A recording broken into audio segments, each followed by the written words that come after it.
Over the years, I've had a unique career, one that is so different from others. And of course, there's been a lot of events that has made this so. Some of them positive, some of them otherwise. I thought I would share some of them and of course also share my lessons from them. So let's go. Number one, I got a 5,000 euro scholarship. When I started learning data science, I thought, I was just new on LinkedIn and I wanted to just share my progress on LinkedIn. So usually once or twice a week, I will share about the project that I was building, the machine learning project that I was building, and the things that I was learning, the dashboards that I was building. I was just really excited about it. I actually didn't even know there was anything called public sharing or public learning then, which is a big thing now. But I was just excited and I just wanted to share my content.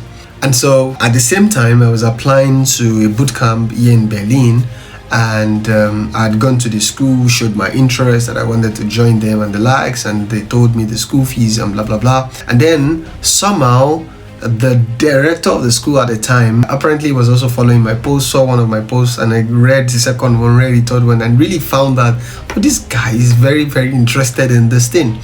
And then sent me an email and then said, hey, look, I think that you're really passionate, and I think if you join us, you're absolutely going to fly. You're going to be amazing if you join us. Just come, I'm going to give you a 5,000 euro scholarship. I was just dumbfounded. This was me getting a 5,000 euro scholarship that I never applied for, that never even actually existed, that was just created because I was sharing my knowledge publicly. So what are the lessons from this? The first lesson I learned from that is if you do a thing and you don't talk about it, it is also as good as you are not doing anything. I think there's a lot of opportunities that comes with you sharing your knowledge in public, and this is also one of the reasons why I do YouTube. I share also my knowledge on LinkedIn. A lot of opportunities can come from there. You would meet amazing people, and also people get to know you. Sharing your knowledge also doesn't mean that you are the most wise or you are the all-knowing. It just gives an expression to what you're doing. At the same time as well, it also gives you some sort of accountability. So now you're sharing, I've joined this course, I'm going to be doing it, and everybody's watching you. It keeps you on your toes, and it also helps you to show that indeed you can, keep to that, so that you're not just doing courses that you just do halfway and just leave them. So I would definitely recommend public learning. The second experience that I want to share is about getting a job opportunity through a meetup. And this is also one of the reasons why I really encourage people to go for meetups. So these happened sometime, I think in 2020, I was looking for a job, or 2019, I guess roundabout, I was looking for a job. I went to this meetup in the company, and then I met this guy who was going to hire. I think I'd seen a position in his company, I don't remember exactly. And then I met him and I said, this position, I'd applied to it, but I've not heard back from you. And then he was like, I'm really busy right now, but I'm going to get to it. Or maybe it was another position, I don't remember exactly. But what was interesting was that because of this communication that I had with the guy at the meetup, when another position, maybe the same position, opened up in this company, he actually sent me a message saying, hey, I'm going to consider you for this position. Are you still looking for a job? Of course, at the time, I had found another position and I already started working.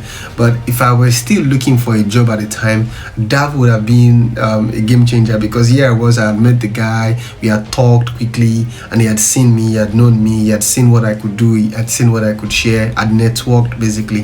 And so that's one of the reasons why I share with people, if you're looking for a job, don't just sit down at home, try to attend data meetups in your area. You just never know. You probably just meet a data manager who is looking to hire, and you would impress him, and you would have a sort of very good precedence to your application process already.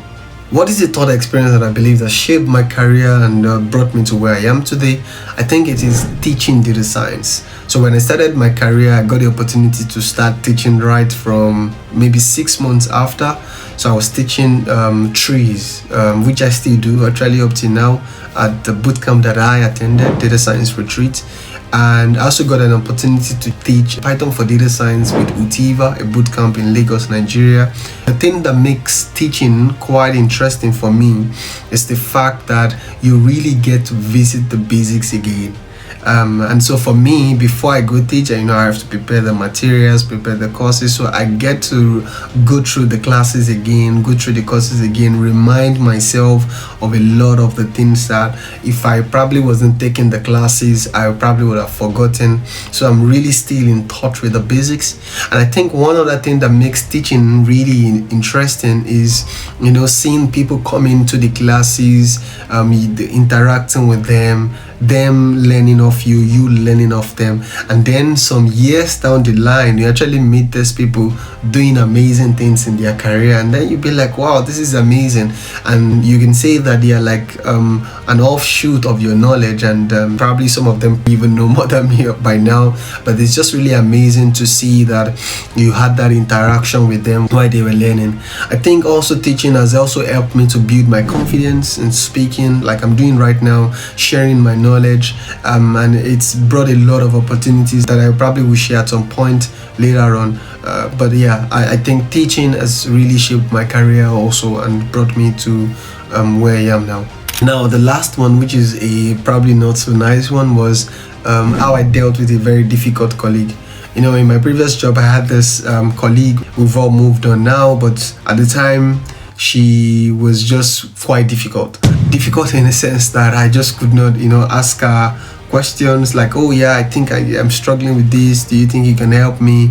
Oh no, I forgot about how to do this, can you explain this to me? And she was just sometimes not so nice. Like, hey, it felt to me like I was dumb, or I was asking the same questions again and again. Now I've not had that experience any longer, but it was really a difficult time, a couple of weeks at work that was really difficult for me to manage.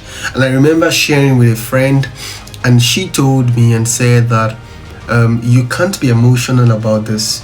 You need to be able to articulate your point if you're going to share this with your manager or share this with the company or with the HR, that this person is being difficult to work with. You can't be emotional about it. You need to be able to be decisive and be calm and explain things in order. And I think that statement has been a mantra that I've been able to run my career by. So when I'm faced with difficult experiences, usually I tell myself, you can't be emotional about this. This is business, this is work.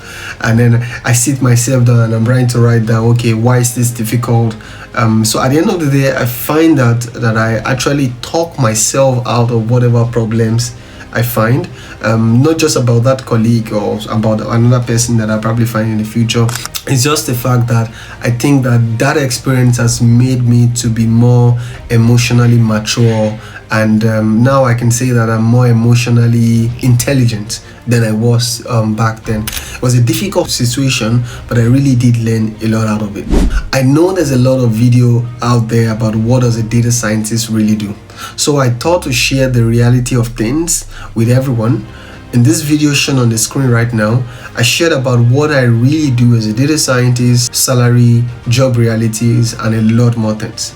Check it out, and I'll see you soon. Bye.